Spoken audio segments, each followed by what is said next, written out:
welcome to another story time with When Girls Talk Books. I'm Kylie. I'm Susie. And we are celebrating our 1-year anniversary.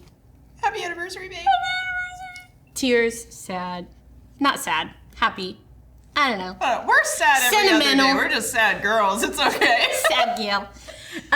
So to celebrate the anniversary, we are going to have new merch. So be on the lookout for that. It'll be in links in everything, in our Instagram bio and any bios for the episode. So you can go over there and take a look at it. So that'll be released by the time this episode comes out. Kind of funny that I wore our old merch on the day you were going to. And you can also get the old merch. Yeah, it's good. Okay. It's cute. And it holds up well. Yes. Today, we're going to do You Deserve Each Other by Sarah Hogle. I think that's how you pronounce it. And this was recommended as, if you liked How to Lose a Guy in 10 Days, that you should read this. And that immediately sold it for me because I love that movie. And then that was a pretty much immediate yes from you. Yep. As well. What was your star rating? 6.5 out of 5. It was. I love this book. 6.5 out of 5. Okay. The golden 6.5. Yeah. I very closely almost gave it 5 stars. I did give it 4.5.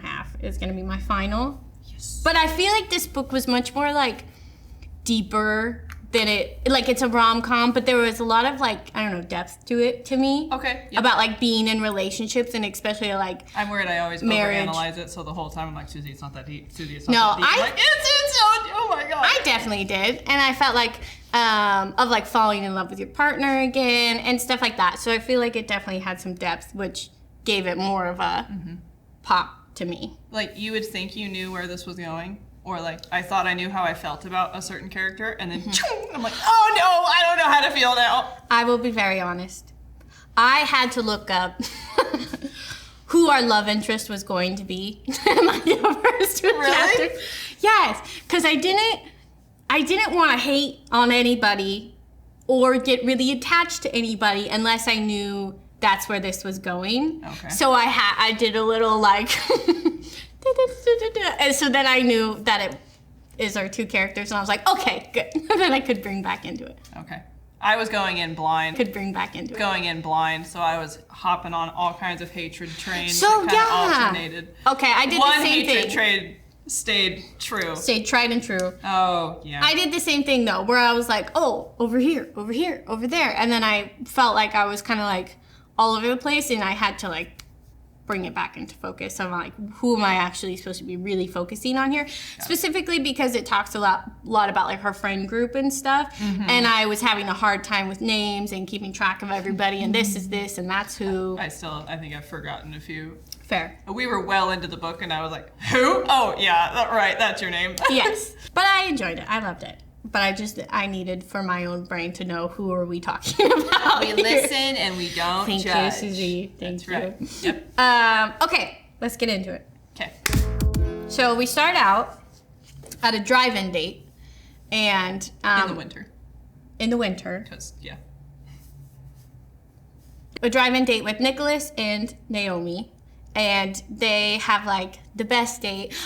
I think one of the best parts about this book was the inner dialogue of Naomi.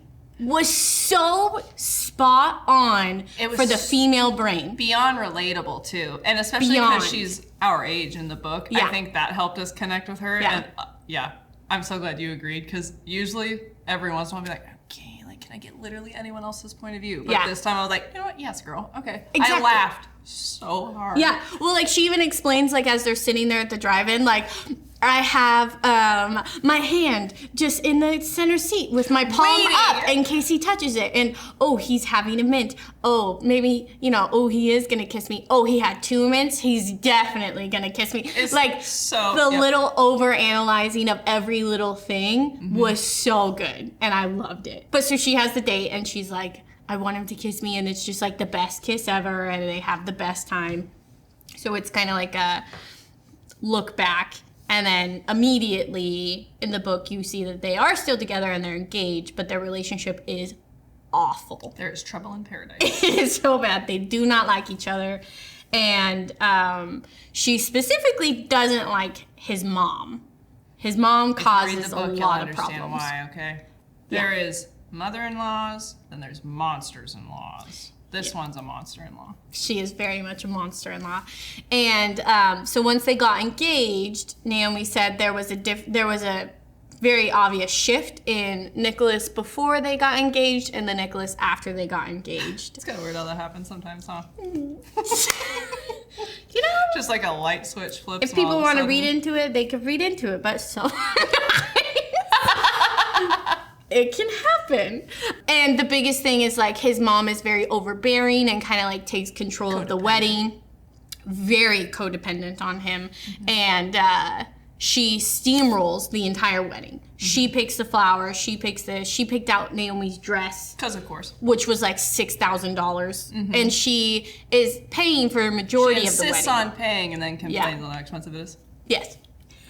Gotta love it. And so her and Nicholas are very much not They're also like getting along. Yeah, they're almost at the point where I feel like everyone, even if this isn't forever, there comes a point in a long-term relationship where you just kind of hate each other sometimes for a little while. I'm not saying it's forever, not saying it's healthy, but anyway, the point is you're like, it just turns into this never-ending tit-for-tat where you're, oh my God, and you're like, why? I've never hated you even more, ever. And then you add family stress, wedding stress.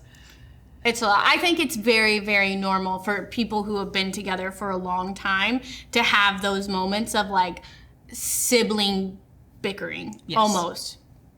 Speaking from experience, when you have a kid sometimes, man, you get into little tiffs on stuff. Well, it's not and your I think fault, that's he's normal. annoying. I just think it's normal. I think just if you're together for a long time in general, like you go through phases of like, I can't stand you right now. That's true. Or when you first move in together and you were raised very differently. I tell Sorry, people, honey, but like I tell people if you move in together, be prepared to almost break up. Yes. Doesn't mean that you're going to, clearly, but it's hard. It is hard living with someone for one. So they also, Nicholas and Naomi also moved in together. Yep. So that was also a big shift. Just talk about a pressure cooker. Yeah, and he's the one that wanted this house. So make that apparent. He picked out the house. And then they were excited to move in together at the time. And then it's just been horrible. And they both hate it. And they're both miserable. And he's a dentist. So just to sprinkle that in there. And sorry, dentist, but you all need to stop staring at our teeth when you go, hi, I'm a dentist. We're all already nervous. And then y'all do this the whole time that you're talking. And I'm just like, yes, I had braces. What else do you want to fucking know? Okay? Like, God, I hate it. How to get that off my chest. So watch your back. Okay, so that's kind of the underlying of like where we start with their relationship and things like that. So Naomi is also very prideful, and her car has a flat tire, and she has told Nicholas their entire relationship that she fixes things herself. She changes her oil. She can change a tire. How dare you think that she can't? I was like, relatable. I'm gonna figure it out though. Naomi is not really that. She takes it to the mechanic and tells the mechanic not to tell him. That's so something I would do. Yeah, I'm fixing that tire. I'm proving to everyone that I was right. She's over there on YouTube, and I'm like pushing my car to her. Like YouTube is free. So her tire is flat, and so her coworker at the junkyard, which is like an antique shop, kind of, sorta, is taking her home, and she really wants to make it home before Nicholas is home, because then he's gonna see that she didn't take her car to work today because the tire is flat. And she's very nervous about it. So also Leon kind of drives this like pieced together car. It's holding on by a thread. And so he pulls up, and Nicholas is already there, and she's like, okay, yeah, see you later, bye. Bye. And she doesn't really know Leon that well. They're not big friends. They're all kind of friends that work at the junkyard, but they're not specifically really close. Okay. And I say okay like I didn't read the book and you're explaining it to me. Oh my God. Anyway.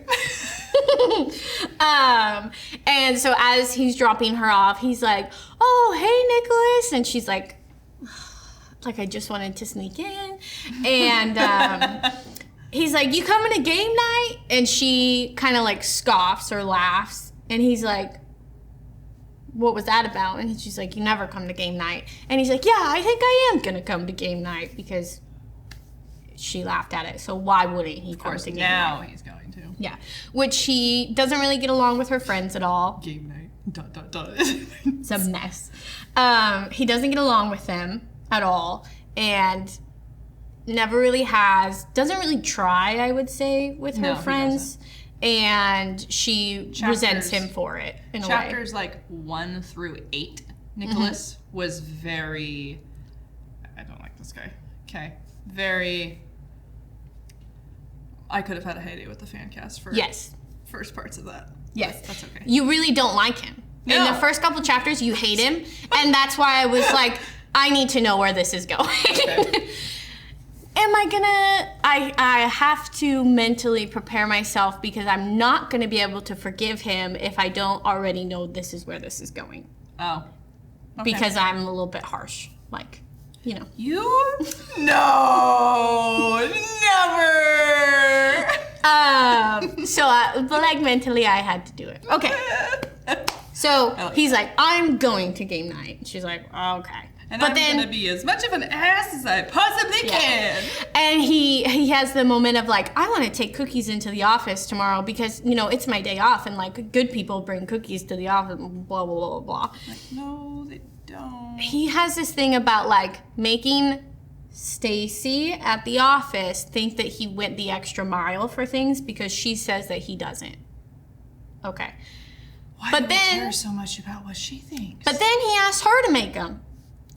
And that pissed me off. You want to bake cookies, you do them yourself. Don't be asking me nothing. And she essentially is like, I'm not making them. And he was like, well, I got to take a shower before game night. And she's like, I'm not making them. Why don't you ask your mom? Yeah, why don't you ask your mom to make them? I bet she'd have a dozen by the time that we drive by or something like that. So that's kind of also a moment where you're like, I don't like you. I was like we're at past third strike. I was like, honey, throw this man away.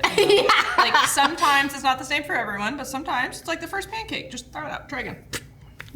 I feel like the first one usually turns out. It's when you get towards the later ones that they start burning, you know, because it's too hot. But so anyway. Or because we roast them so well. Yes. Of course.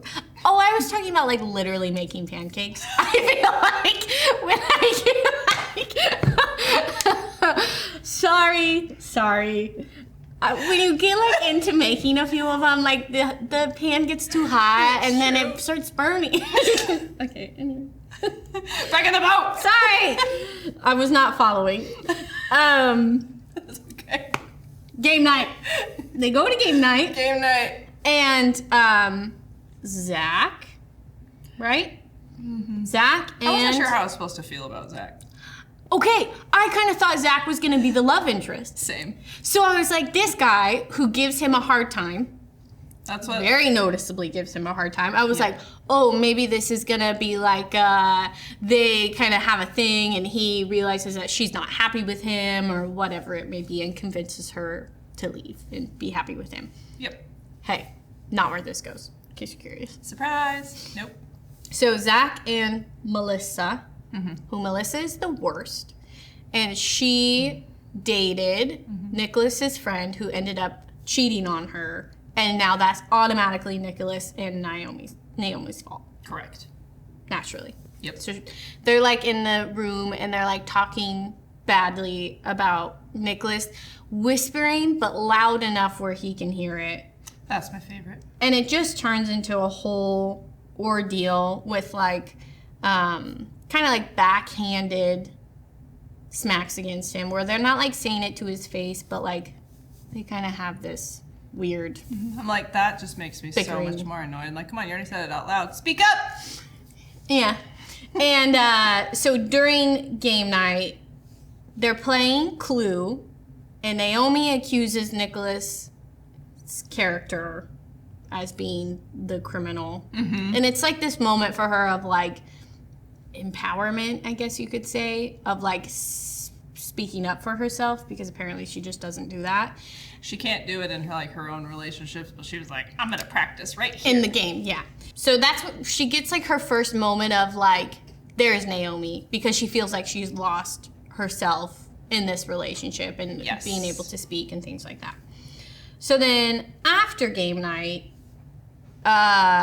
she realizes that Nicholas is not happy in this relationship either.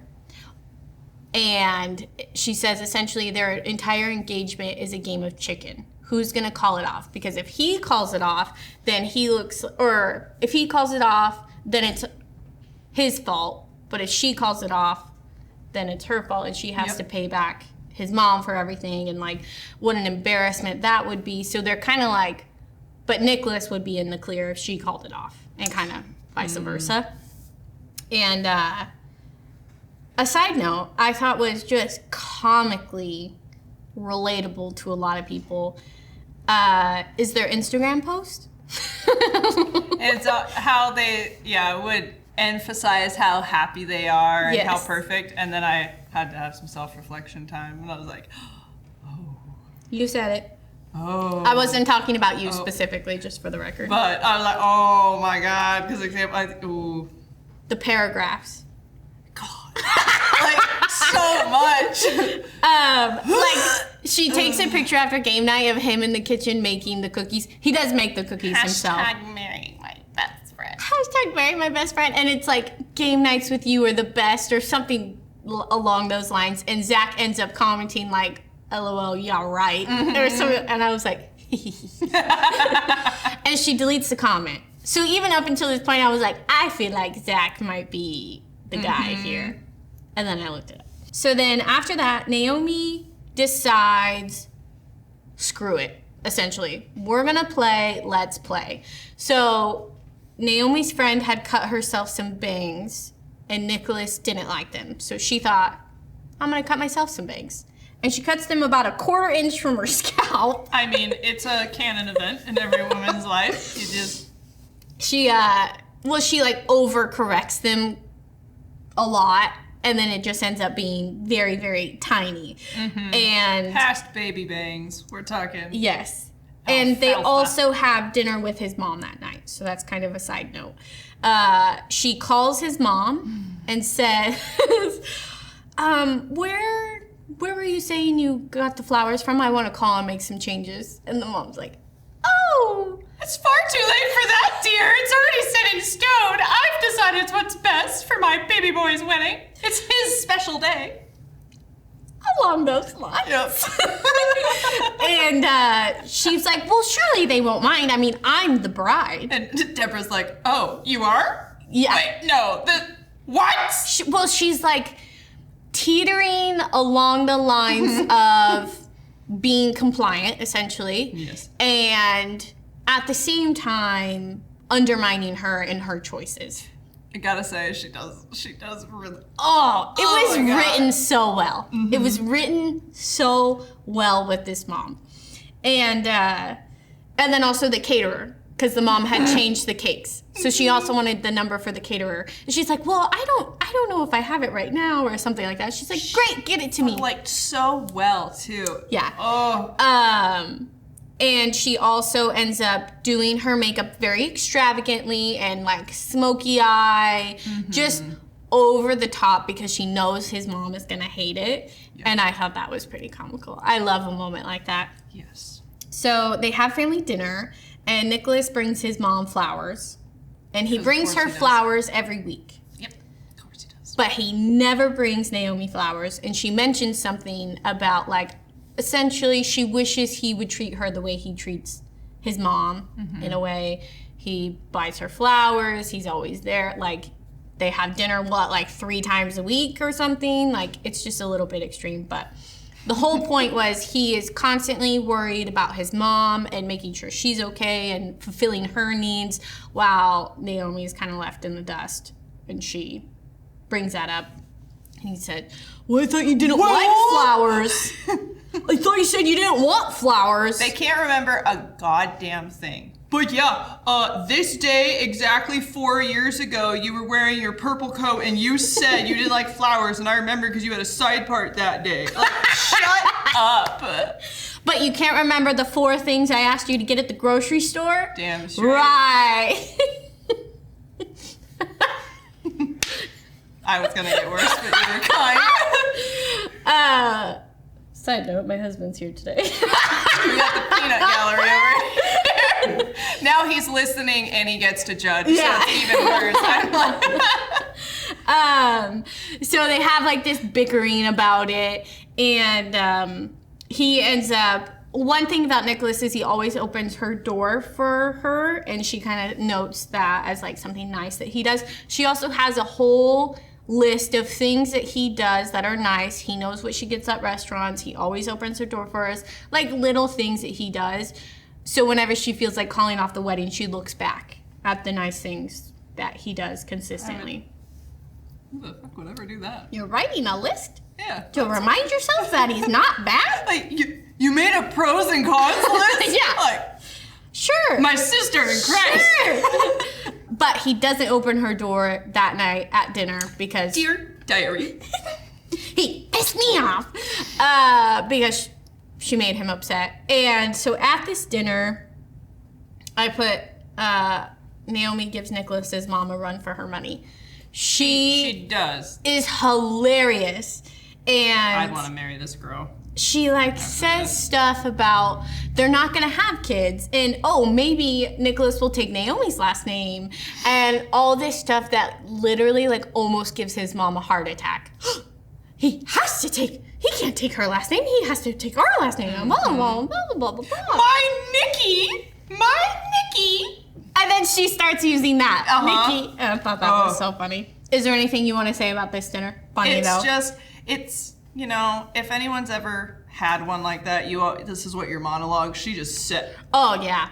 Girl. And it was so good because it really felt like she had just finally snapped. It was like, fine, I'm gonna be the worst. If I'm really so awful, I guess I'll just be as awful as you act like I am. Exactly. Or like, we're being passive aggressive. My turn. Okay. They never want to play anymore though. Once you start.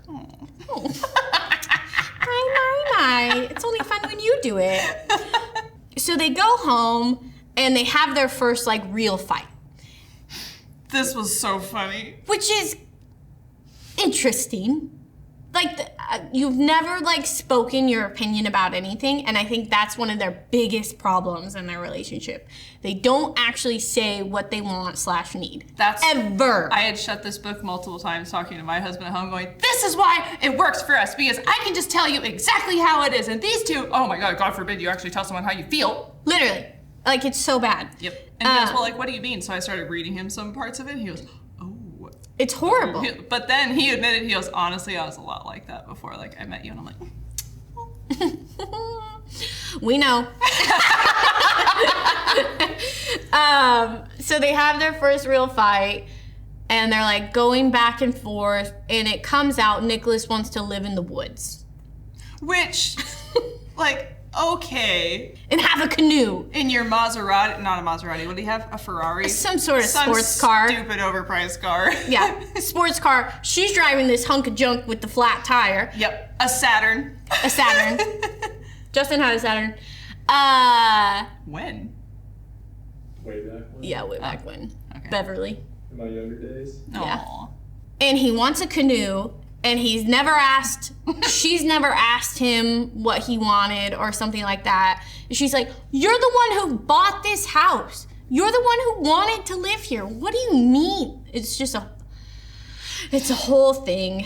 Yeah. And he says, I'm gonna toss this coin, and heads will start living the way that I wanna live, or tails will stay the same. And he does it. And in her head, she's going like, heads, we say the same, tails, we end it right now. Yeah.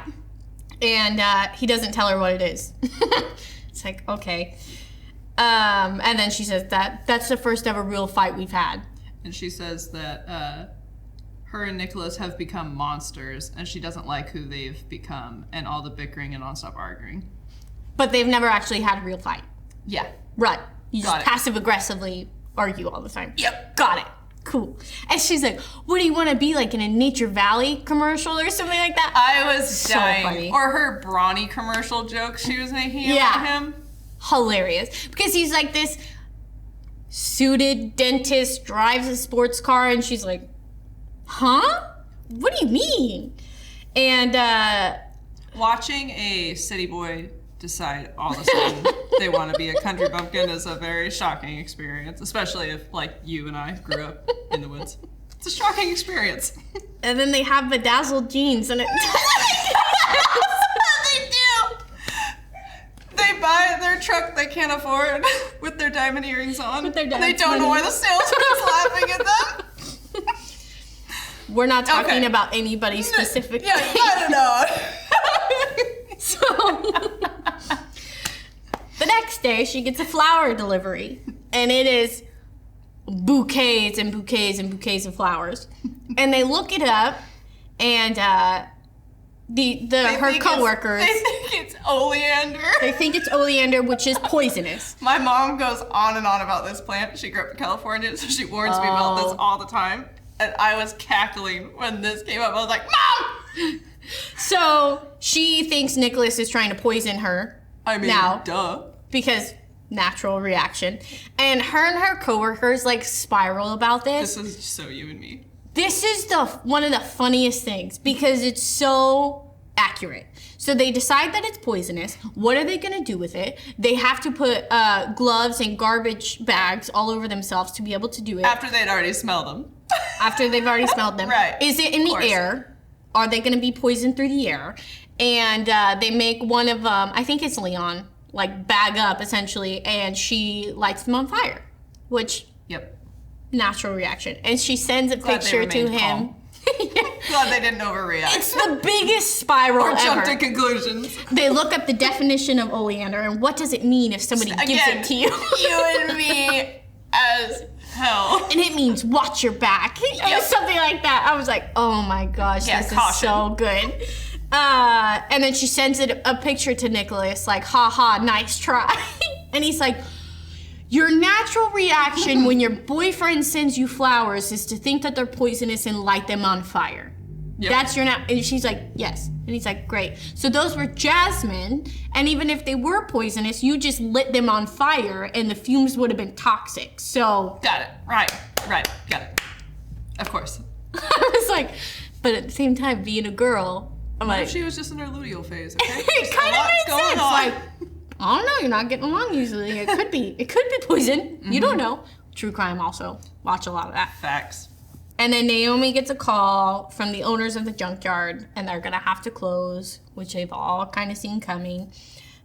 She has the opportunity to move to a different city if she wants to work at their diner, but the junkyard will be closing.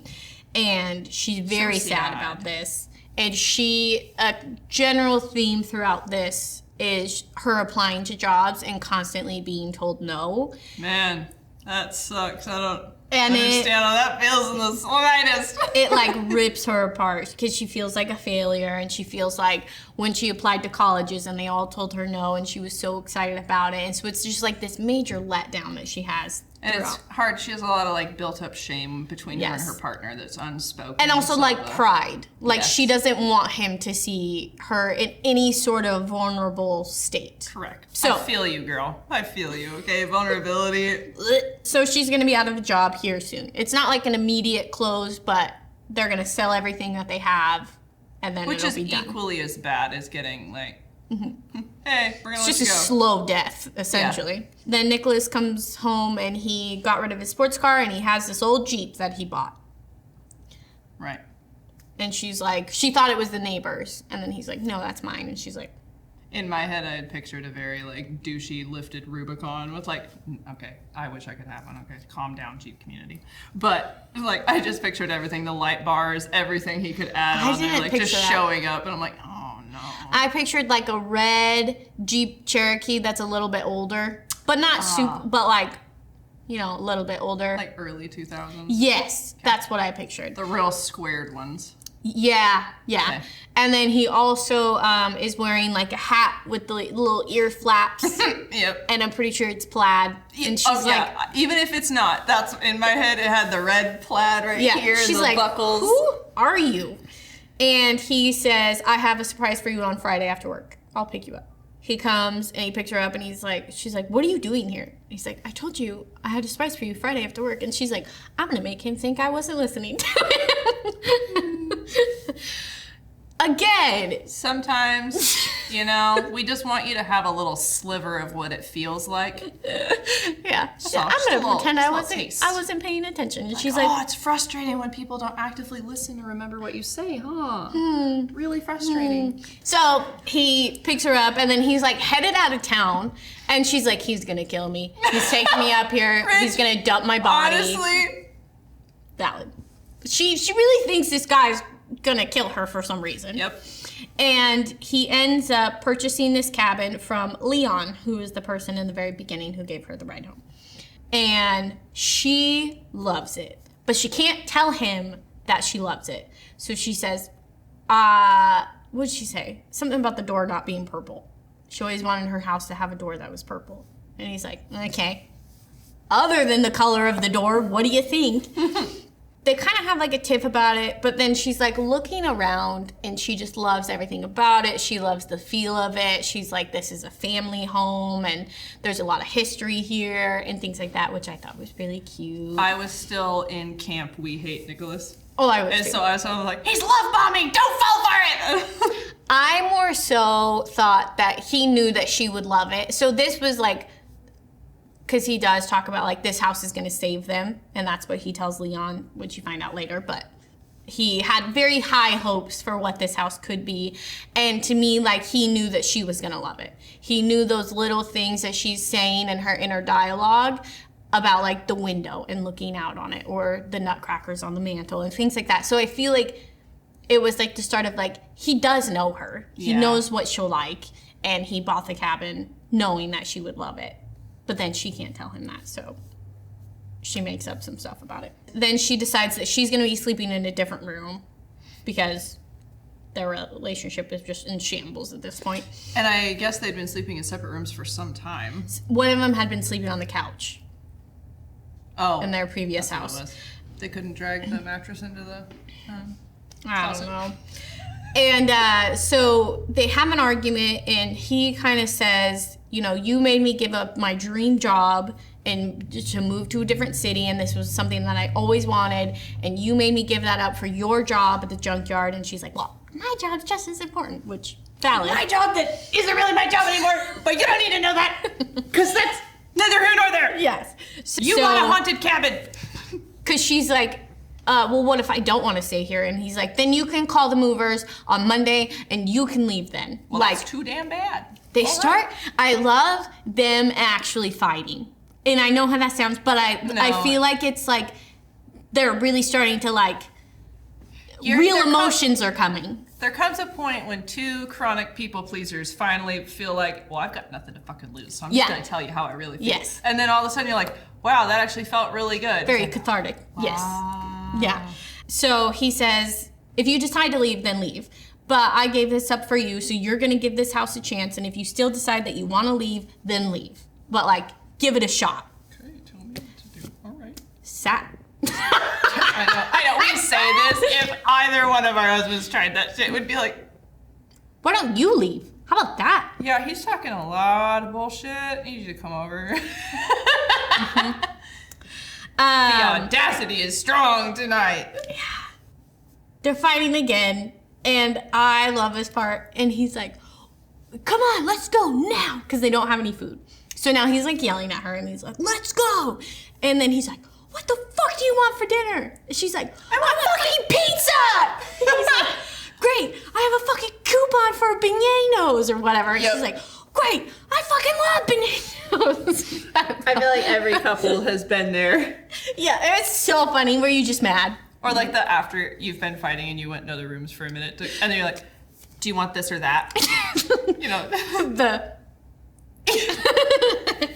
Just testing the waters Or here. the worst part is did you feed the dogs? No,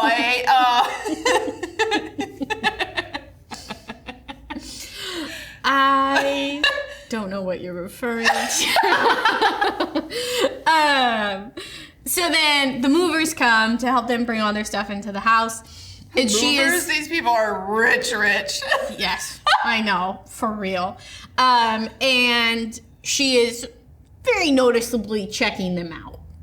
And he's like, can you maybe not? Like, come on. And she's like, well, I'm not getting any from you. And he's like, well, sorry, I actually need to feel wanted in order to do that. So, hey, there you go. And it's very, like, kind of a vulnerable moment for him to say it to her. I was still hating him. But I don't know. Because then I'm like, okay, he's trying. He's very clearly trying. She's just not having it. She's not having it. Sure, she was very closed off. She was very closed off and very, like, even in her inner dialogue, she was open to it, but then would be like, well, I can't let him know that. Mm-hmm. And they talk a lot about, like, they're on a battlefield and they're on different ends. And, like, now her armor's up and things like that. And then he says, you stopped seeing me and you live in your head, essentially, and I'm not allowed in there.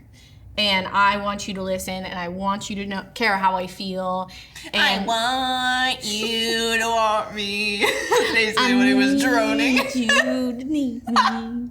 And he wants her to give a shit about his feelings. And she's like, like, she does not, there's no give or take here with her. She is like stone wall. Well, that's your problem.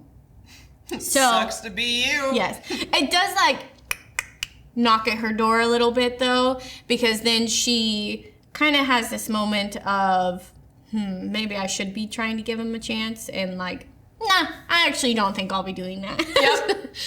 So then they have dinner with his parents at the steakhouse.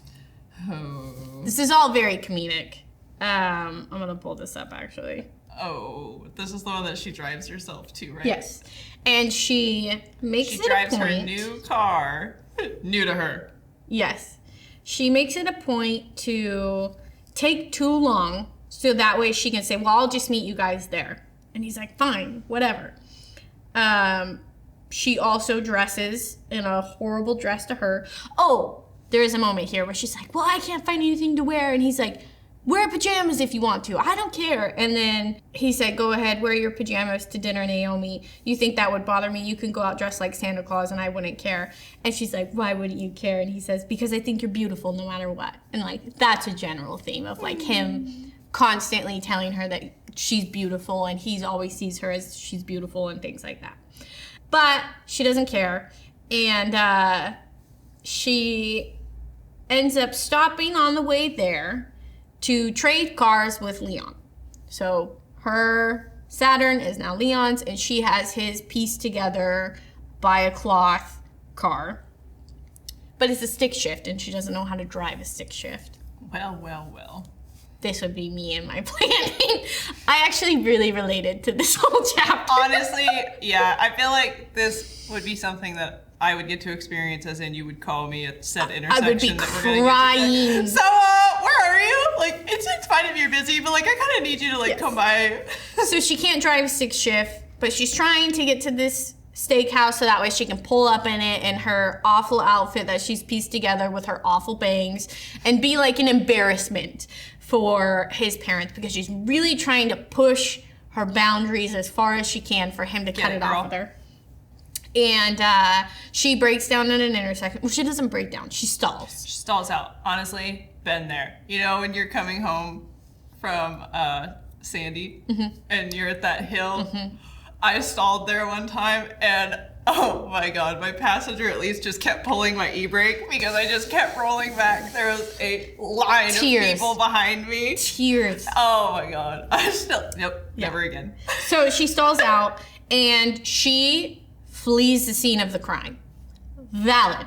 Absolutely valid. She stayed calm. I would panic. I would be in tears. And I would probably get out of the car and hide. Honestly. Like, I cannot imagine myself in that situation. I would never put myself in that situation. When in doubt, just jump the clutch if it's that off a little bit. Don't know what that means, but okay. That's okay. For our next book bite, Susie teaches Kylie how to drive a stick. No. Justin tried. I ran into the porches at the porch at the old house. Yeah. So I cried in the car in reverse because I couldn't figure out how to put it in first. So you're good. Like I mean. So, you know, very relatable. Can't drive a stick shift. Stalls. We didn't have a Kmart to hide behind either. So. She goes into the ditch and up the other side and goes into the Kmart parking lot. And she calls, or she texts Nicholas help. And he's like, where are you? And then he calls her and she's like, well, this happened. And he's like, he's already out of the restaurant and he's like coming to her.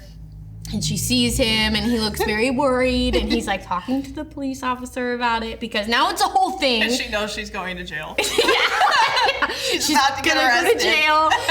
And he grabs her purse for her. I left my purse. They're gonna know it was me. Oh, but then she also thinks Leon's gonna get in trouble because she hasn't had a chance to change the title on the car. Me spiraling. Yes. And he ends up being like, come on. And she's like, am I going to jail? He's like, no, you're not going to jail. They're gonna tow whatever this is back to our house.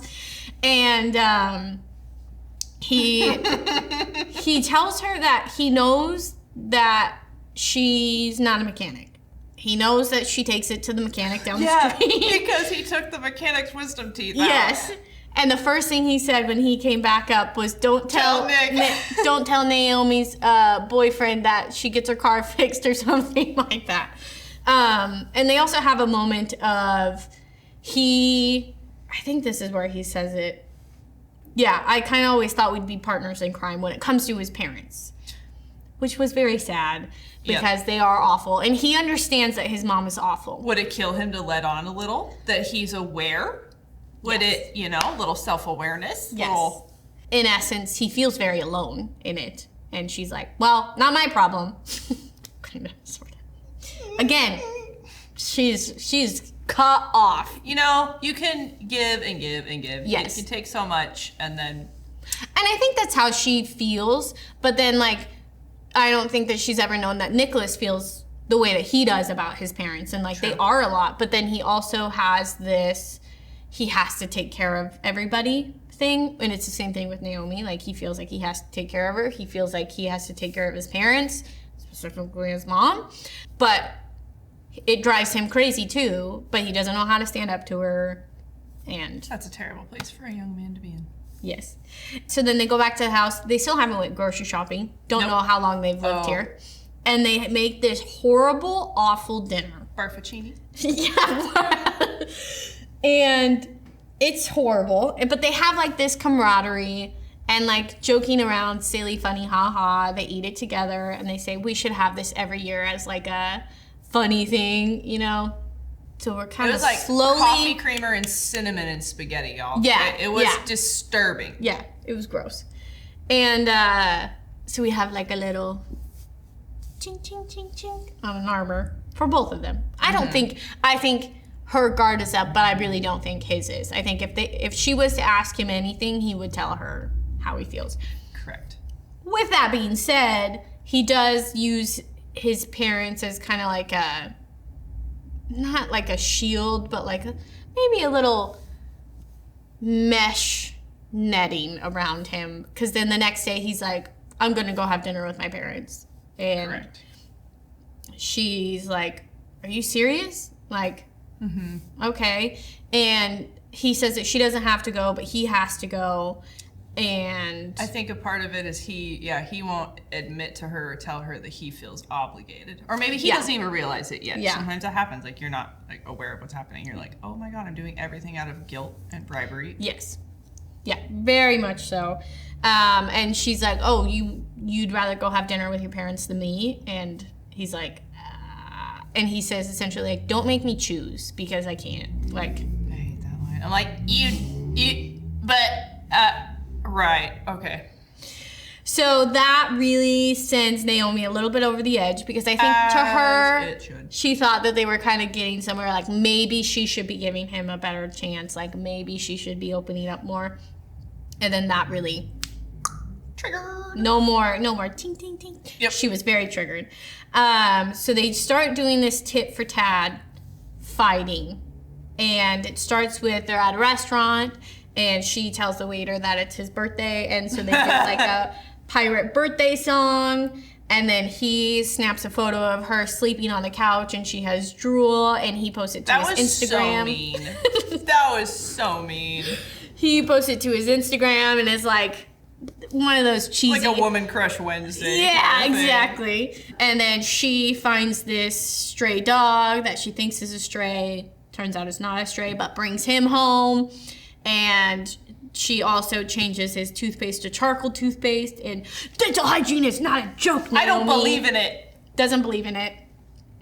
He hides all her shoes from her, and she has to go out to brunch in her slippers. She ends up super gluing his shoelaces together so he can't untie them. That. And he then ends up stapling all her underwear to the ceiling in her bedroom. That was a little fucked up. Because he also, he stabbed holes in them all, too. He really Oh, yeah, she did have to it.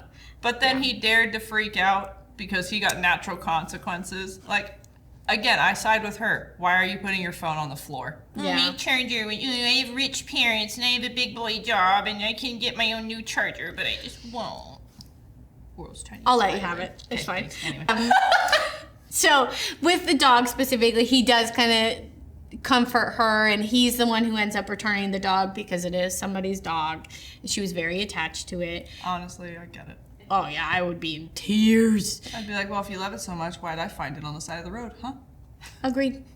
So they have a moment where she's like, maybe we should get a dog. And he's like, I don't really feel like now's the time we should be getting a dog. Because they both agree their relationship is in shambles. It's like when people break up, or they're about to break up, they're like, let's have a baby! And you're like, oh, no! Let's get a dog! No! Yeah. Start with a fish! Get a fish. Baby steps. Get a plant together. And then after that, then she tries the trick of sticking his hand in warm water so he'll pee his pants. But the bowl falls on the floor and it cracks his phone, and he's pissed about this. He puts his phone on the floor because his charger cord isn't long enough. And she's like, get a charger cord that's long enough then. Boo-hoo, so sad. And he's livid. And he's like, this is too much, Naomi. You've crossed the line here. This is just a lot. And so they have this big... And it's emotions. A literal knockout, drag-out fight. Yeah. WWE wrestling each other, which was really funny. He goes to work, and then he comes home, and he's pissed. And he's like, give me your phone. And she's like, no. Why do you want my phone? Which she doesn't want him to see her phone because she has all the rejection emails and things like that from jobs, which she's very embarrassed about.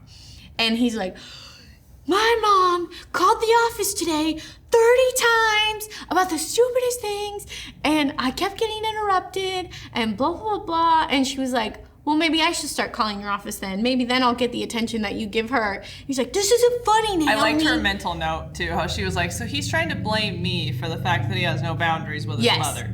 Wait a second. Let's take a look at who are you really mad at? Yeah. And, I'm so sorry. Before he goes to work, she says something about common sense, and he says, if I used common sense, I never would have proposed. Yeah. Ooh. Sad. Ooh. And then he goes outside and he runs over her little mini tree in the front of the house. I'd have left him right then and there. You gotta and it's very maliciously unalive my plant baby in front of me. Bye. Yeah. It was a lot. And it was really hard. And she's like, you knew I cared about that. That's different. I didn't mean to break your phone. You went out of your way to kill my little tree, Jason. And then he comes home from work and he's pissed because his mom called the office all day.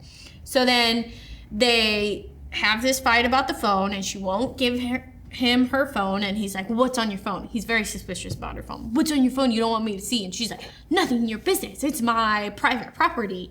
And he goes to grab her phone because it goes off on the mantle, and she jumps on his back, and then he pushes him into a wall, and then they fall on the floor, and then they're like, and he gets a little excited. The play fighting becomes a little flirty fighting for him. He gets a little excited, and she's like, are you serious right now? He's like, you're on top of me, and you're wiggling all over the place. What do you expect from me? And I think that was a little bit she's like, oh, he does still like me. Yes. And then when she touches his face and she's like, you feel alive and all this stuff, because they've been just shells of people to each other. So even though they're fighting a lot, they're finally emotionally there in a way. And she says something about giving into it. And he says I will if you accept your half. And she's like, my half of what? He's like, your half of where things went wrong between us. Excuse me, we're perfect. There's no art. Sorry, my part. Right. And she was like, no, I'm not doing that. Yeah, how about you and your mom go have a discussion? Yeah. And then, so they get into a fight about that because, of course. But he's like, and I agree. I wholeheartedly agree with him. He's not the only one in the wrong. They are totally 100% both in the wrong. They've totally blocked each other out. They don't want to hear what the other has to say. And they're just on the defense all of the time. Mm-hmm. So Naomi has this count in her head of how much she loves him. And right now, I only love him 18%. Right now it's 18%.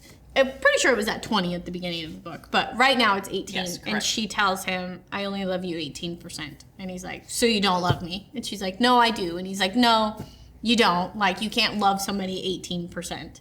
And then he said, pretty sure he says, like, well, I only like you 18% right now, or something like that. Like, okay. At least I'm likable, Nicholas.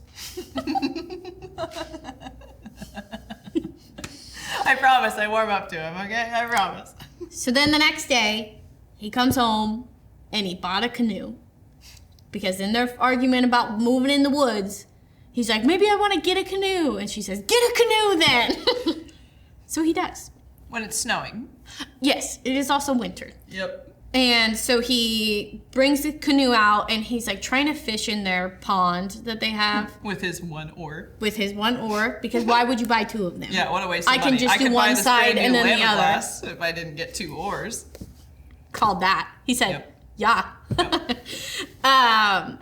But he loses his oar and she's watching all this happen, which is hilarious. He loses his oar. It starts floating away from him. He doesn't really know what he's going to do. He's in the middle of this lake. It's November, and it's very cold outside. Keep in mind, it starts snowing a few days later, so it's freezing outside. And so he has to jump into the lake or the pond or whatever and swim to shore. Like a silly, silly goose. And she is laughing hysterically. Valid. Yep. Valid. I would expect someone to laugh at me. I would laugh at you. Yeah. And we're friends. Like, that's just funny. Yep. No matter the situation, that's funny. That's comedy right there. And so then he's like, oh, you think it's funny? And they start, like, play fighting, and he, like, dips her hair in the water, and she's like, no, don't do that. You know. Which, like, you're so, like, itty-bitty that you can be, like, picked up and, like, almost tossed in a lake. That's funny. I was really trying Amazon over here, I'm like, I was trying to, like, figure out the logistics of it, and I'm like, is she, like, wrapped around his waist, and then he, like, dips her in the lake? I don't know. Her hair goes in the lake. Picked her up, knees, you know, and, like, dipping. I would fall. Yes. Yeah. No. But so they have, like, this very playful fighting in the water, and then she runs inside because she's going to get in the shower before him because she knows that he's going to get in the shower, but she needs to get in there first. Correct. To piss him off. Yep. And he gets into the shower with her, and it's very unexpected. And this was so comedic. They've been together for a while, not like years. They've been together for like, what, a year and a half? I think so. That's what it They got engaged very quickly. Yeah. But it's so funny. She's like trying to like cover herself with her arms. She's pulling at this. It's just kind of comedic in all reality. She's Yep. like, don't look at me. And he's like, yeah, okay. Right. And nothing happens. She gets out of the shower. Nope. It is what it is. Yep. It's very like, I don't know, like the closeness of them, like realizing that they're attracted to each other, even if they are having a hard time. But like, they could just give in, but they don't. Yep. Nothing. And then after that, she is like in the office, and she loves the office window that's in there, but his desk is pushed up against it. So it starts snowing, and she wants to see the snow through that window because that's what she pictured when she first saw the house, along with the nutcrackers on the fireplace. And she is very upset that he put his desk right there, and he's like, what's wrong? And she's like, well, this is what I always pictured. And he's like, okay, clock that. And so then after that, Nicholas, this was so funny. Nicholas has this office secret Santa, and he got Stacy, who she can't stand because he talks about her a lot, about like, I want Stacy to think I went the extra mile and bringing cookies in and stuff like that. And so he's really trying to push her buttons here. And he's like, I got Stacy for Secret Santa. What do you think I should get her? She's like, I don't know, gift card or something? No, I want it to be personal. I want it to be personal. What about what lotion do you wear? Maybe I'll get her some of that. That smells good. That would piss me off. Fighting words. Anything. The way I would have retorted so fast, like, why don't you just get her your last names? That's probably what she wants the most. So I'm glad we're all just keeping our level head here. Glad we didn't overreact. And then he's like, maybe some jewelry. Yeah, how about like diamonds? She's like, diamonds? And it's this whole scene with him just really pushing and pushing her. And then she's like, I swear, if you say one more thing about her, I am going to go down there and do... And he's like, do what? Do what? And then he like gets into her face and it's this whole thing.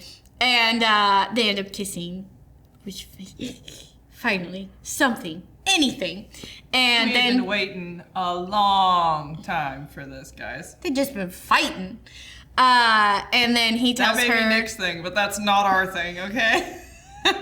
He ends up telling her that there is no Secret Santa. She's like, what do you mean there's no Secret Santa? And he's like, I just wanted to see if I could get under your skin, if you cared. If I could make essentially. you jealous. Make you jealous, see if there's anything left here, or if I should just call this, essentially. And she's very, like, kind of offended by it, and so she leaves. So the next day, she goes into Nicholas's room and is, like, snooping. She goes through his drawers, and he has, like, little mementos throughout their relationship. One of them being, like, this bracelet out of a straw wrapper that she made. And so she's like, he does care about me. So there's just, like, lots of cutesy things in his room to remind her that he does care. And so then she goes downstairs, and Nick is very sick. He is asleep on the couch. He's down with a man cold. And it's snowing outside. And every time it snows, Nick goes to his mom's house before work and shovel mommy's driveway. Shovels her driveway. Wouldn't want her to hire a professional. And she decides, I'm going to do it. You're not going to make him do it. And you're going to call him, and it's going to be a whole thing, and he's going to feel like he let you down. So I'm going to put on his overalls and his stupid hat, and I'm going to go over there and shovel the driveway. And Which also she knows nothing would disappoint mommy more. Exactly. And it's really funny how she's, like, dressed like Nick, and the mom totally thinks it's him.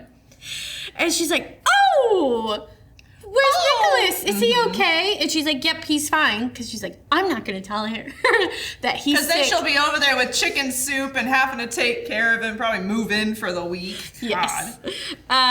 So she finishes shoveling the driveway, and then she stops on the way home and picks up food for him and medication. And she knew she got to try his hot chocolate, and then she knew that she was giving him the good stuff and her the shittier stuff. Yes. Like, And I think she plays this so well of like, thanks, gotta get back to it, you know. Correct.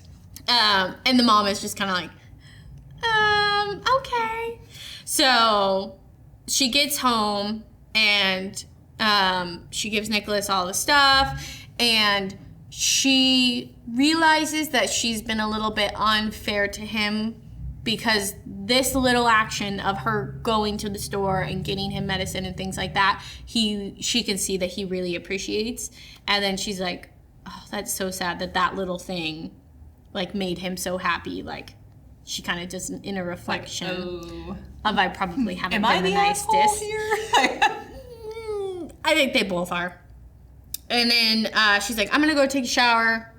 Are you good until I am out? And when she gets out of the shower, he has rearranged the office that day, and he has put 2 desks in there and they're faced together, and then he put a couch, or he said, I think we should put a couch here, right, so you can watch the snowfall from the window, and it's a very heartfelt. I may have thawed for Nikolai here this time. I finally was like, well, all right. guess. And so that was very sweet. And then after that, she's like in the kitchen doing something. And he brings her a flower and he puts it in her favorite glass and fills it with water and puts it on the table for her. And it was just like some flower that was growing in the barn, but he had to like get on the ladder to get it, and he thought that she would like it. And it's a very sweet thing. And then after that, we get to Thanksgiving. And Nicholas makes a centerpiece every year for Thanksgiving. So he has to go to the craft shop before they go to the mom's house, so that way he can get stuff for it. Of course he waits till Thanksgiving Day itself. On the way to dinner. Yep, that is on the way to dinner. Something my husband would do. Yeah. So she thought he was just gonna like go to Walmart or something, but he goes to the very specific craft shop where she had applied for a job and wasn't getting really a call back. wanted it. She didn't get a call back. So she's like, no, expensive. Yeah. No, we don't need it. No. Well, then she starts spiraling about like they're gonna think I'm a weirdo because I applied here, and then now they're gonna know it's me on the cameras, and I'm just like stalking the place and da da da da. Valid. Yep. Hey. Oh, no. I would think the same thing. I can actually never show my face here again. Yep. My purse is a backpack. That's just what I prefer. Every time I walk into a store with a backpack, I'm like, they think I'm going to shoplift everything in here. I just know it. Like, if I leave without anything, they think I stole something. I walk in. I can't even tell you how much money I've wasted on small purchases because my anxiety just, I can't just walk out of here. Yeah. Oh, I'm coming in for this soda that I'm not going to drink and I'm probably just going to take home. Yeah. Yeah. But at the craft shop, she finds out that Melissa from her last job was just hired there. This lady, she's the worst. And she's like, oh, I heard that you applied. Wouldn't that be so cool if we worked together again? I love it when a mean girl feels high and mighty. I'm like, yeah, keep climbing. Keep climbing. And she says something about like, oh, since you're not doing anything. And Nicholas is like, oh, well, maybe we've been busy just having a bunch of sex. How about that? Like, I thought it was so funny. And he really, like, sticks up for Naomi. He goes full mean girl. And I'm like, yes. Okay. He does it so well, too. Also, Naomi tells Melissa it's not her fault that Greg, I think was the guy's name, cheated on her. Bitch. Yeah, that's not my fault. Because Melissa always insinuates that Nicholas is doing it too. And they were together for like 12 seconds. Yeah. So calm down. It's a whole thing. And so Nicholas is quite the mean girl back to her. And then they really like have a laugh about it in the car. And she says something about like, oh, we make a great team. And he's like, that's always what I wanted us to be. And I'm like, So, Thanksgiving. Do you have notes about Thanksgiving? Let's see. Naomi annihilates her mother-in-law. Deborah is definitely a middle-aged mean girl. Yes. Let's see. The fake niceness. Oh, I love that they brought up the daughter. I love that they brought up Nicholas has a sister. That's shunned, essentially. Yep. But she doesn't call. Why would she call? Her father has done everything. Meanwhile, the herald in question is like the classic, silent man that doesn't say anything. Literally. And this witch has him on a special diet on Thanksgiving. Yes. Let the man live. He's like, it's awful. Yep. Give me cake. No seasoning. Yes. Ugh. Well, he can't have it, Susie. That's true. It will make him sick. Might bring joy. Yeah, that's true. She needs him to last as long as possible, too. Yeah. She wait until he dies. So Naomi really plays nice. And she's like, wow, I love this table. And she's like, is it this vibe? And she's like, that's totally what I was going for. This turkey is delicious. What did you season it with? Knowing damn well she didn't cook the damn bird. And she says about her cranberry sauce, this is much better than my mom's. My mom can never make cranberry sauce right because she knows that his mom is going to love anything that she does better than her mom because she's very jealous that Nick is going to have a mother-in-law now. Weird. And so she's really trying, and then cake comes out. And they're so excited, and she made it, and it's a home recipe, it's a family recipe, and she'll give it to Naomi when they have kids. And she's like, well, until then, I'll just have to, love eating it. So, and she tries to, like, not let her have any either. Like, she starts pulling the food away from her, telling her that she can't. So she gives it to Nicholas, and, well, the dad can't have it because he's, like, 2 seconds from passing away, apparently. And he's like, give me some cake. So funny. But she's like, oh, honey. That's how she talks. Oh, honey, you can't have any. And she's like, why not? Why can't I have any? They think that if their voice just goes up an octave and they finish it with words like, I'm just saying, or I'm just looking kidding. Out for you. Yeah, that's what she says. I'm saying this with love. Yeah. And you're like, oh my God. She very much like points it out of like, well, your midsection, you got to be careful of that before the wedding. And I'm just looking out for you. And you can't just be eating sweets and treats and stuff like that. Trust me, girl, I know. I was 100 pounds when I got married. Yes. Soaking wet. Yeah. And then she spills that she had the seamstress take Naomi's dress into a size 2. She's like, I'm not a size 2. Why would you do that? And then Nicholas... you just need to buckle down and just try harder. Yeah. So Nicholas is like, just give her the cake, Mom. Like, and then the mom says that she moved her to a size 2, and that really pisses him off. And he's like, why would you do that? Like, that's not her body. She's not you, and you can't force it to be that way. But she's supposed to be me because you're supposed to be with me. It's like, oh, whoops, there it is.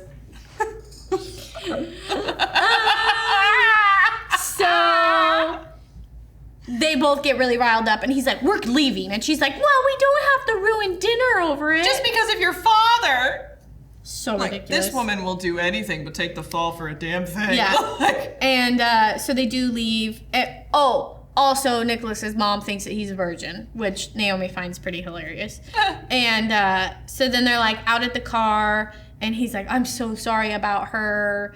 And they end up like having this little makeout session outside, and then the mom walks out, and she thinks that's pretty comedic. Yep. And during this, he's like, this is how I always thought we should be, of like, giving them a run for their money, and like us teaming up against them, not the other way around. Why didn't you fucking say so? Say something sooner, bruh.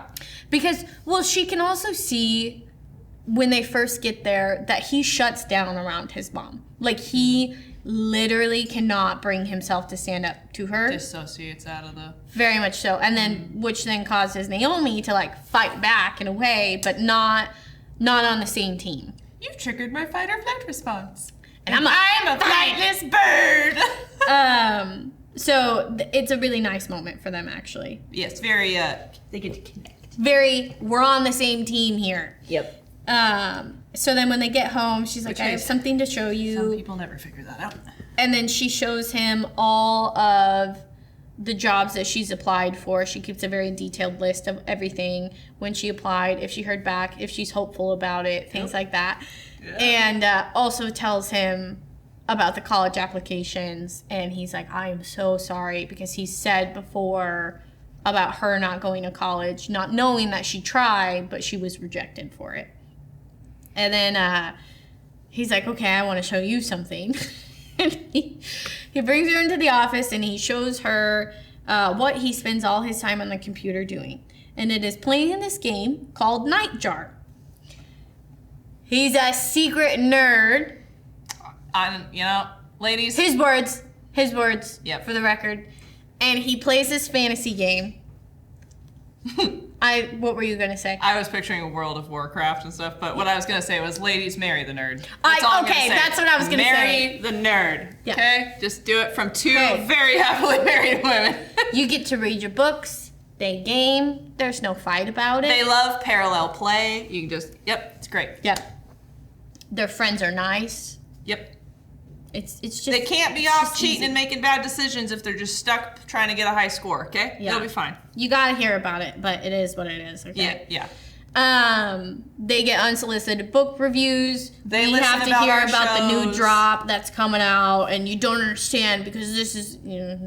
Have you seen the new map for this? Oh my god. Yep. but the skins only drop once a week and you have to get in there before the drop is done. I didn't get the right Game Pass. Oh no. Or else you can never get it again. You don't understand. Yep, that's true. We don't. You have to get in the store every day. Yeah. I've played Animal Crossing, pal. I know.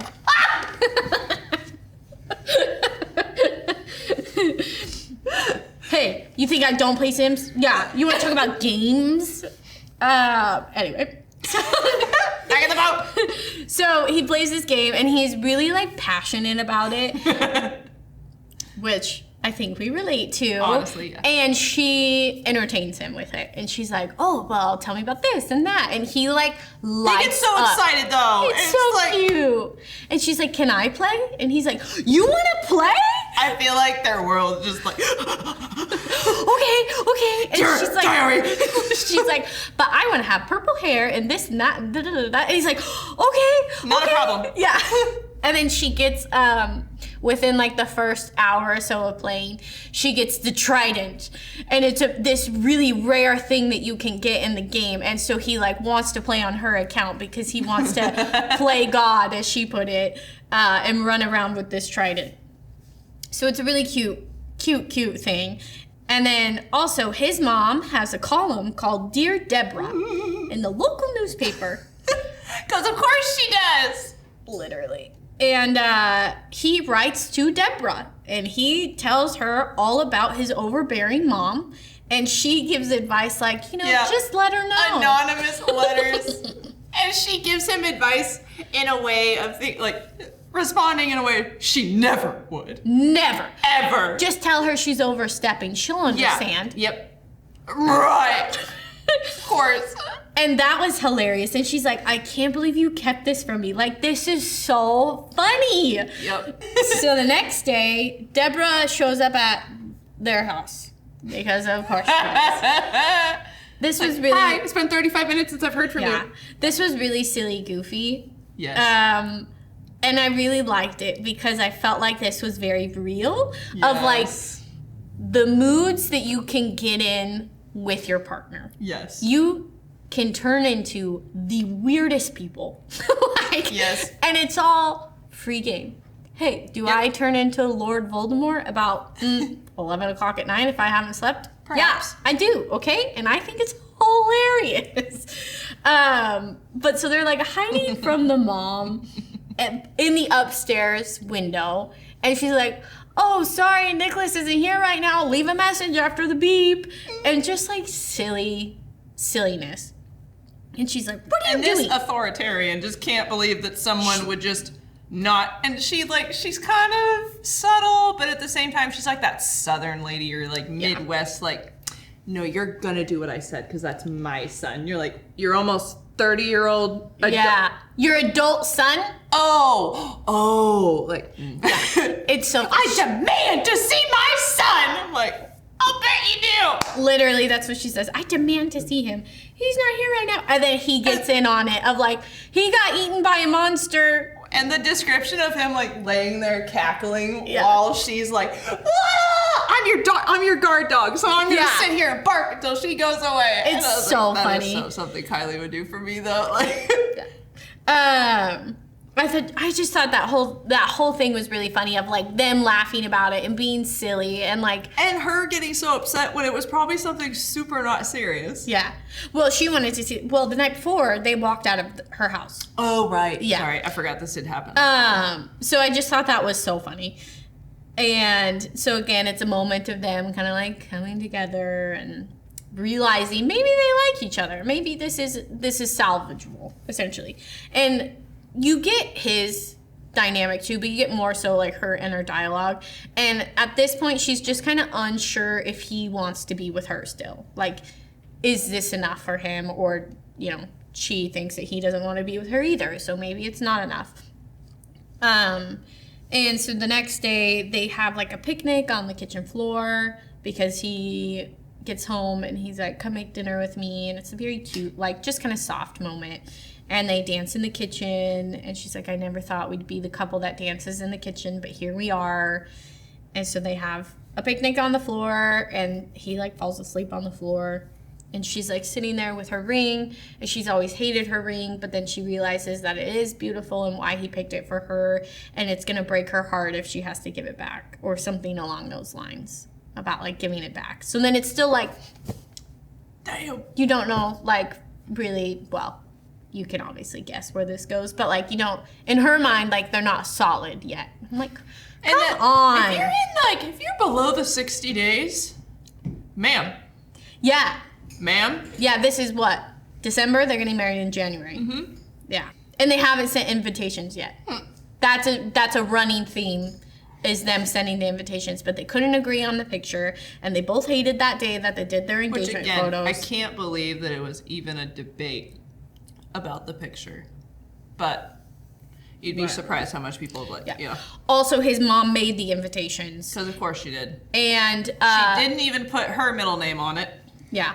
And also that on Thanksgiving, that was one of the things that they had talked about. You need to come over. Just me and you, mother, son, gonna do the and invitations. We'll do them. Like, ew. And she said, we're busy that day. She's like, busy doing what?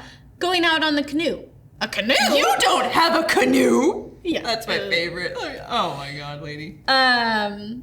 So after that, then she makes a list in her phone of keep doing these things, even if he doesn't reciprocate right away in the way that you think. Because she wants to start being nicer to him, in essence. And one of the things she does is she leaves him notes in his lunchbox. And it's very cute, and I just loved this. And it's so, like, simple of, like, I really like your music taste, or I like that you do this, or I like, you know, whatever it may be. And it makes his world. He just, like, eats it up. He's a sentimental little boy. He's a sentimental guy. So, also, he ends up keeping all of these notes in his drawer. Also, for the record, it was on Thanksgiving that the tables turned, and I was then Team Nicholas. Like, oh, okay, all right. Yes, pop off, Once team. he stood up to his mom? Yep. Yep. Interesting. And also another thing she does is she sends him a bouquet of flowers that is a herb or a flower in the nightjar game that gives you like an energy boost. Oh, okay. So she I'm gonna sends be honest, him. ADHD completely forgot this even happened. Well, I thought it was so cute. It was so like small and sentimental of like she knew that was in the game, and then so it like meant even more. Okay. Like she wasn't just sending flowers; she was sending like this little cute. You know, she really thought about it. Is kind of the point. It's like if someone got us, if I actually liked my birth flower, if someone like went out of their way to bring me that. Like, yes. Oh. Exactly. Not just here's the orange and blue and green daisies that are like no. Sorry, I'm such a bitch. What have I done? From the grocery store. Did you see the TikToks about that? The girls educating guys like, okay, this is equivalent to this kind of car. This is equivalent to this. No. I'll have to send it to you. It's really funny. She was too. This was a bad day for you to go. Sorry.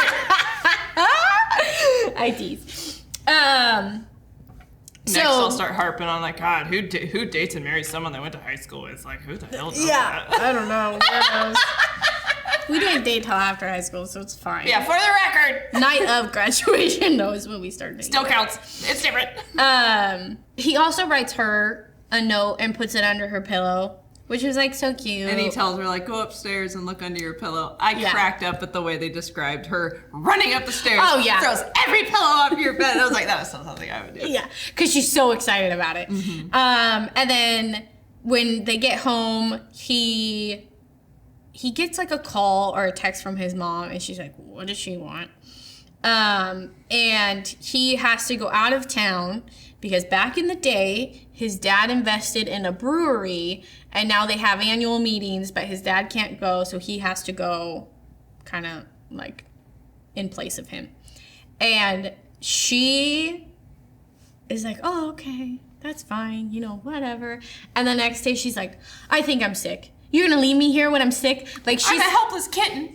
She's kind of like panicking about him leaving, about like, what if the roads get bad? What if you get in a car accident? What if you drink too much coffee and you spin off the road and you die? I'm like, oh, intrusive thoughts. Yeah. Aww. And he's like, yeah, I think you're sick. I think you have the... I think you're lovesick. You're lovesick. And he's like, from first-hand experience, I know what that feels like. This was my first...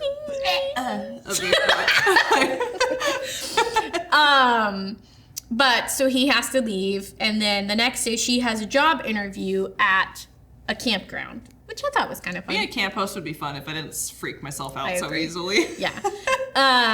He gets her a pair of his overalls. So he has these overalls he wears all the time. They're really warm. He gets her a pair that are her size. So she's wearing those and his silly goofy hat on her way to this job interview. They're like texting, and he tells her to drive by the junkyard on her way there. So she does, and she sees Leon's car in there. And throughout the book, like, you've seen like Leon and Nicholas kind of connect. Like, they're kind of friends. They go fishing together, and they, just kind of, I don't know, are friends now all of a sudden. So she drives by and she sees Leon's car there. And so she stops, and he has bought the place, and he is making it this rustic themed buffet. And he wants to hire Naomi, and she is over the moon about this, because all she wants is a workplace where she can like have the freedom to be creative, but then she also like wants to really like the people that she works with, and the vibe that she had at the junkyard, to feel like she belongs. Talk about, she's got some childhood trauma there. And so he wants to hire her, and then she also calls her other friend. I don't remember what her name is. I'm so sorry. Brandy? Yeah, I think it is Brandy. And Brandy also wants to work there. Yeah, she had the creepy boss. Yes. Okay, yeah. She works at the diner. Yeah. And so the three of them are back together now. The Three Musketeers. Oh my gosh. We forgot to talk about it. About what? With the phone, Nicholas thought that Naomi was cheating on him with Zach. And she's like, oh, Zach and his boyfriend are going to get a real kick out of that. And he's like, huh? But Zach has moved somewhere else, Florida. And so he's not going to be working there. But Florida! And Melissa isn't either. She actually takes Melissa's name tag because he was going to offer it to her, and she throws it in the trash. In the garbage. Yeah. And then she's talking with Brandy, and Brandy says something about the job applications that she's been submitting, and it's Melissa's number on there as a reference. So Melissa's been sabotaging, allegedly, all of these jobs that she's been applying for, and that's why she hasn't been getting them, is because Melissa's the reference number on them. So it's all very fun, and she's very excited about working with them again.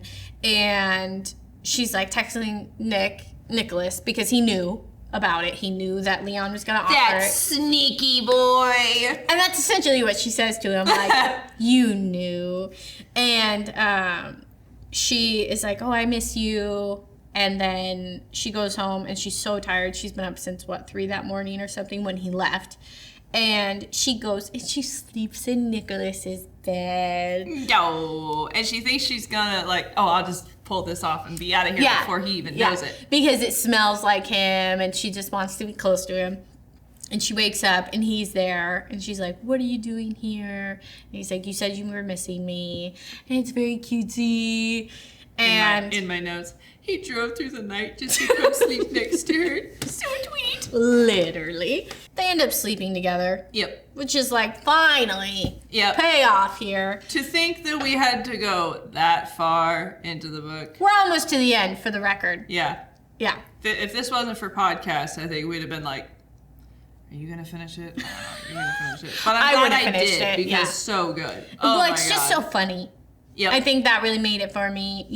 This really had a rom-com feel to it, which is nice. Yes, I'd be shocked if this never becomes a movie. Yeah. Because, it's perfect. Yeah. So while they're in the makings of this, he says, say you love me or something like that, because he feels like she doesn't. And she's like, of course I love you. And then they finish up, and they say something. They have, these moments in the book about, how they met. And it's a different story every time. Mm-hmm. So then they're like, oh, do you remember how we met? And then you get the real story of how they met. Keep in mind, Nicholas never says it back. When they met, she was going bowling for her dad's retirement party. This confused me so much. I just got confused when what you're about to describe happens. Because I'm like, no, we finally like Nicholas. What are you doing? I don't think this was weird. And that's okay. Like, oh, okay. Yeah, it's okay. I just thought it was kind of odd. So she's there for the retirement. Her family is just like a hot mess express. He is in the lane next to them, and she's like, can I just pretend that I'm here with you? And he's like, oh, yeah, sure. And so she starts bowling with him.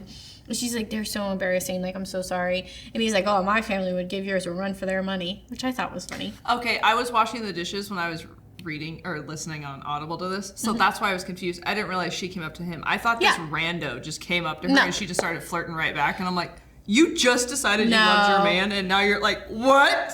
Okay, never mind. Now this makes complete sense. I take it back. And then something happens and he's like, we should go on a date. And she's like, right now? And he's like, yeah, why not?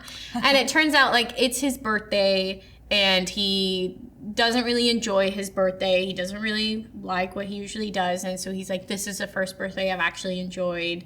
And then she's like, oh, you don't want to go on a date with me. I'm not from here. Because they're in like a different town. And he's like, yeah, I'm not from, or she's like, I'm from so-and-so. And he's like, yeah, me too. I actually saw you at the grocery store a couple weeks ago, but thought it'd be weird if I just walked up to you in the parking lot.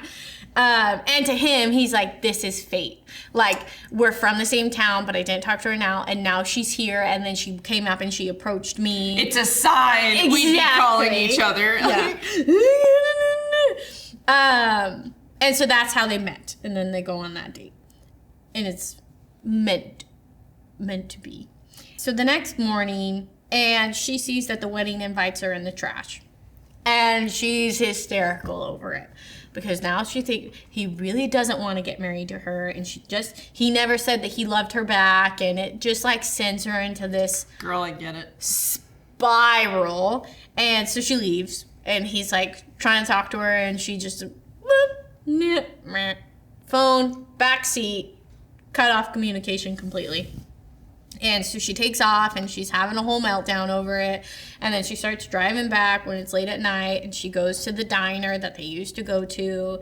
And she's like, I know as soon as I swipe my credit card because I don't have any cash on me, he's going to find me and he's going to be here. And that's exactly what happens.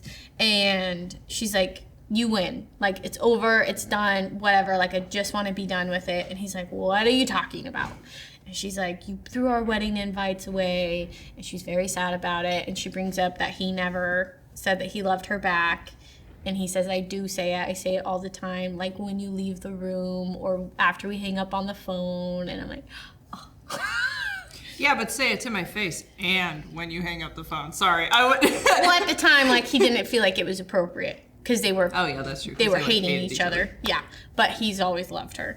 Essentially, the reason why he threw them away, because he's like, do these feel like us? Do these feel like these are our wedding invites? I was proud of her for being a little bit gentle, when she's like, nope, but it's your mom's favorite color, and your mom's this and that, and like, she picked them because she made them because she's the one that wants to marry you. Yeah. And it's like, oh. But then she does ultimately agree, and so they start like throwing him in the dumpster, crumpling up and throwing him in the dumpster, and it was really funny. And it's like, because then he also says like, I don't want anybody at our wedding that isn't supportive of us, and I don't think that there's a single person on this list really that has been that. Like, so they just started throwing him in the dumpster, and it's like, I feel so good. Aunt Sally or whatever it was, you're uninvited, and she. Look here, Uncle Roger, that I haven't seen in my life. Yeah. Also, some of the people that were invited to this wedding are like his mom's classmates or something like that. Mm-hmm. Silly. Well, how else is she going to show up? Silly. People from church. Oh, that. Yeah. It was so silly. And then... My favorite is when parents say they get their own guest list. That's my personal favorite. I'm like... Silly. And then she's doing it, and she says, if I make this shot, you have to marry me. Not someday, now. And he's like, okay. Bet. I'm like, yay. Because she's still unsure if he wants to marry her. So this is her way of like, okay, we're throwing these away, but like, what's the plan here? And he gets off of the car. Walks over. He puts it into the trash. It's so, and he's like, I'm not taking any more chances with you. I was at this point doing the dishes, listening, going,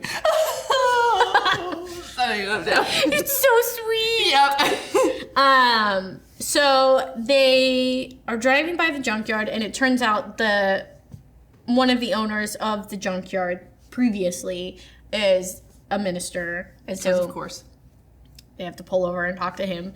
And the only people, or they were gonna get married, like do a destination wedding, and they were like, why don't we just do it at home? Like, we don't have to pay to go anywhere. It's beautiful. It can be just us and who we want.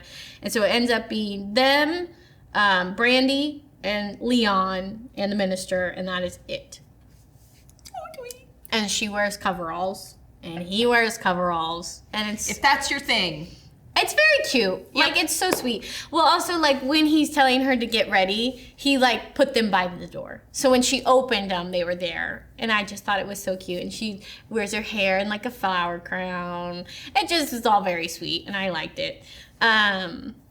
If this were a movie, this would be the part where, like, the cameras, all you're seeing is her grabbing random shit, you know? Yeah. And then, like, going down the staircase only from the back. Yeah. Like, it would be very cute. And then he says something of, like, or one of them says something about, like, getting the opportunity to, like, know each other again. And I thought that was really sweet. And I thought it really summed up, like, relationships in general, because you always change and things are always going to be different, and, like, navigating through that.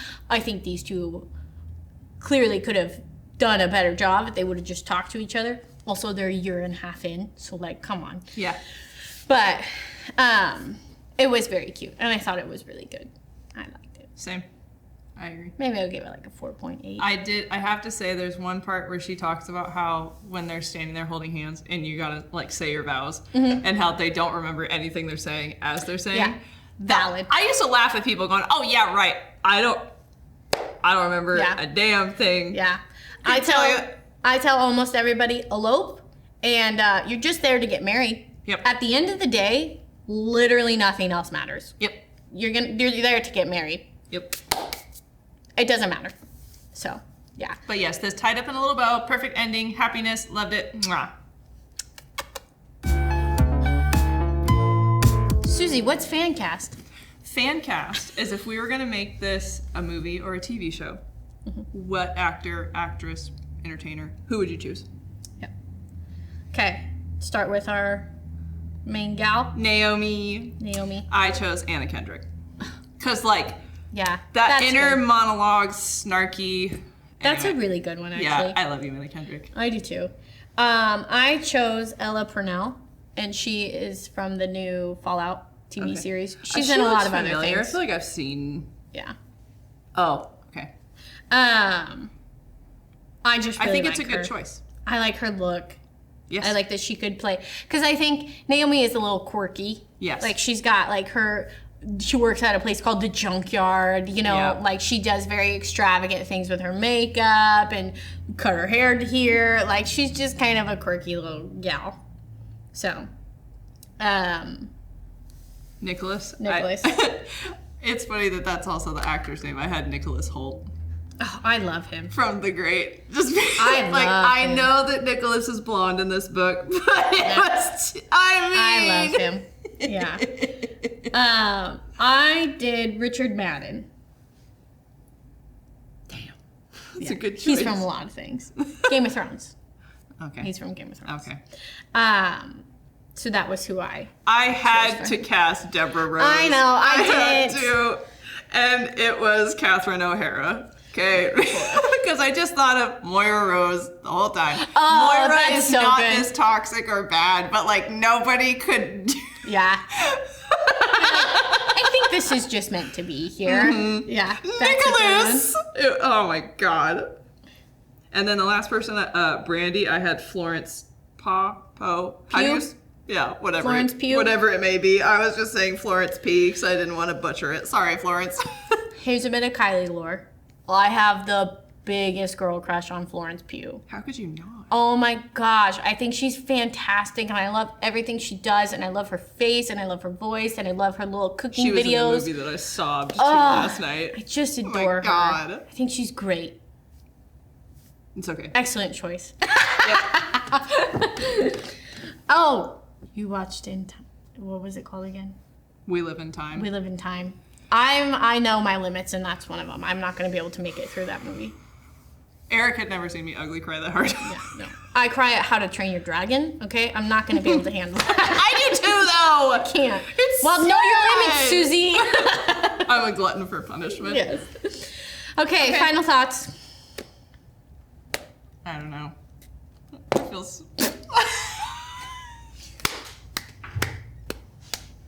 Like that monkey. Yeah. Fair. Final thoughts. Let this book be an example. Express your feelings. Express your feelings, yeah. Hey, maybe talk on occasion. Also, don't pretend everything's happy-dory on Instagram when you're miserable. Yeah, don't because do that was annoying. You have to go mass delete a lot of your Instagram once you stop doing that. The love of her I life. speak from experience. Not now, just for the record. Mr. Diamond Jeans. Yeah. Diamond jeans. There's so much. I could go on, but it's okay. That'll be another Book Bites episode. Yeah. It'll be a special mini. I really like it. I will read more by her. Same. I ate it up. Breakfast, lunch, and dinner. It was good. It was a great rom-com. Mm-hmm. Like, genuinely funny. Mm-hmm. Genuinely funny. If this, I also think that I'm not like trying to call her old, but she wouldn't be casted for this role now. A young Cameron Diaz could nail this really well, too. Yeah, it's so funny. I love her. Mm-hmm. Yeah. Okay. That'll be it. Yep. Like. Subscribe. Follow. Share. All the things. All of them. I'm so proud of us. Okay, bye! Bye!